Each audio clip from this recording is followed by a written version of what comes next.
Hoje com o pastor Joseph Prince.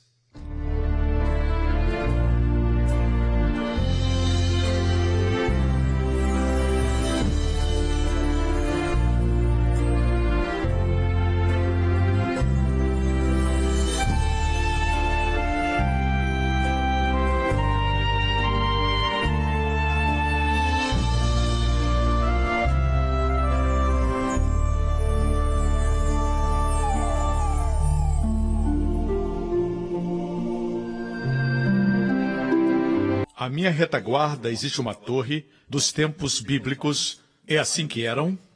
Cantares de Salomão fala a respeito de uma mulher ali, procurando o seu amado.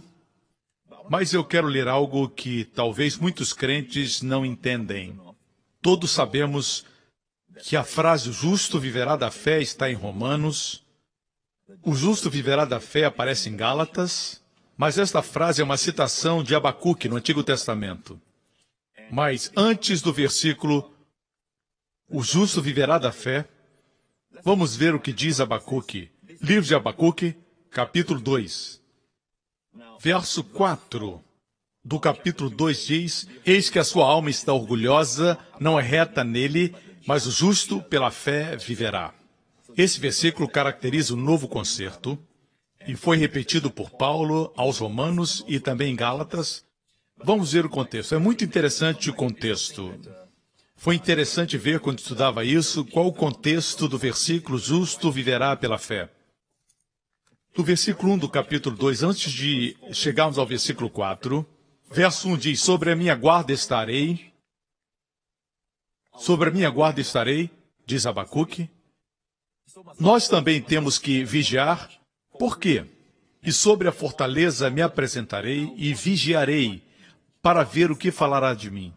É uma frase interessante, vigiar para ver, porque muitas vezes a palavra de Deus vem em forma de visão.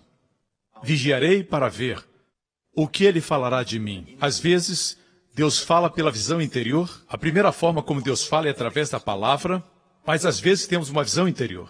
Vigiarei para ver o que falará a mim e o que eu responderei quando eu for arguido. Ou seja, se esperar no Senhor, esperar na sua palavra, vai ter resposta para as perguntas que lhe fizerem. Verso 2, "E o Senhor me respondeu e disse: escreve a visão e torna bem legível sobre tábuas para que possa ler quem passa correndo." Aqui tem uma linda lição para aqueles que estão no ministério. Qualquer revelação que recebemos, temos que escrever. Hoje temos tecnologias, temos o vídeo, temos a televisão, temos as mídias, a mídia social. O que Deus estava dizendo naquela época era: escreve a visão para que não seja esquecida. Escreva a visão, torne-a legível. Não esqueça. Você que está pregando a palavra, pregue de forma simples, de forma clara. Quando pregar, faça como os anúncios de publicidade. Faça simples, bem claro, sem complicação. Deus age de forma simples, mas de forma poderosa. Simples não significa fraco. Muitas vezes as coisas complicadas são fracas. O simples com Deus é poderoso. Faça simples.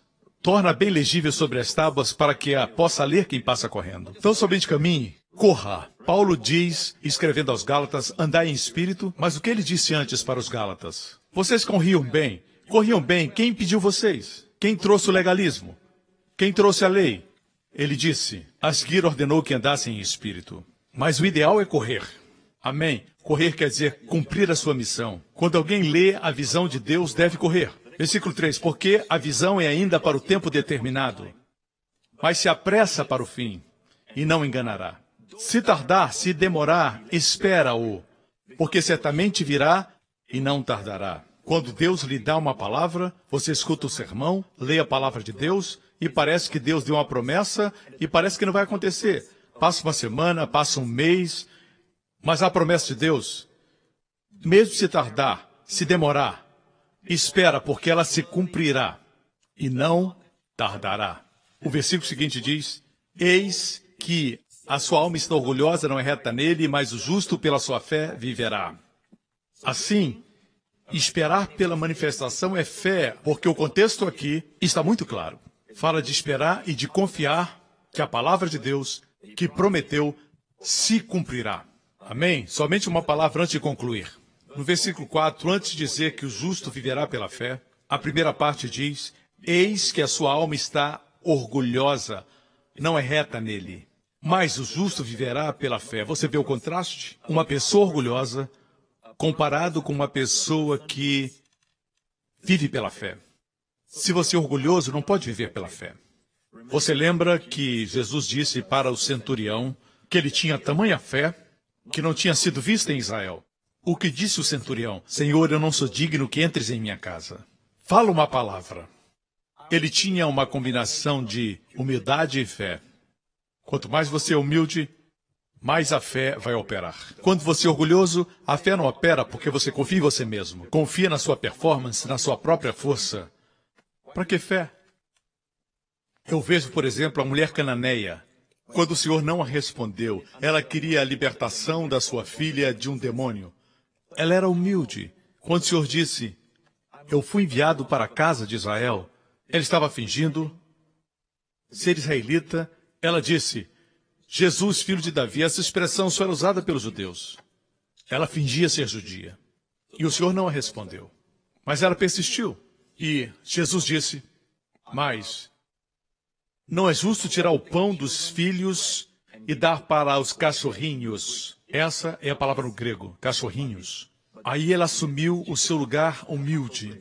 Ela disse, até os cachorrinhos comem das migalhas que caem da mesa. E o que Jesus disse? Ó mulher, grande é a tua fé. Ela foi humilde. Assume seu lugar. Se Deus falou algo, assuma o seu lugar. Se Deus corrigiu você, assuma o seu lugar. Por quê? Fé e humildade caminham juntas. O orgulho e a fé não se combinam, assim como o óleo e a água não podem se misturar. Aqui aprendemos uma lição. Aqui onde primeiro foi mencionado, o justo viverá pela fé. Nessa minha viagem a Israel, onde quer que eu passe, parece que Deus está falando comigo sobre os perigos do orgulho e a importância da humildade. Vimos a importância da humildade para liberar a fé. Amém. Obrigado por sintonizar no programa de hoje com o pastor Joseph Prince, da igreja New Creation. Estamos certos que você foi abençoado. Para mais informações sobre a igreja New Creation, acesse o nosso website newcreation.org.sg. Lá você poderá se inscrever no nosso devocional diário do pastor Joseph Prince. Seja incentivado e fortalecido todos os dias e saiba o quanto Deus lhe ama através destes devocionais. Acreditamos que o seu dízimo pertence à igreja a qual você frequenta. E oramos para que você seja grandemente abençoado, altamente favorecido e profundamente amado.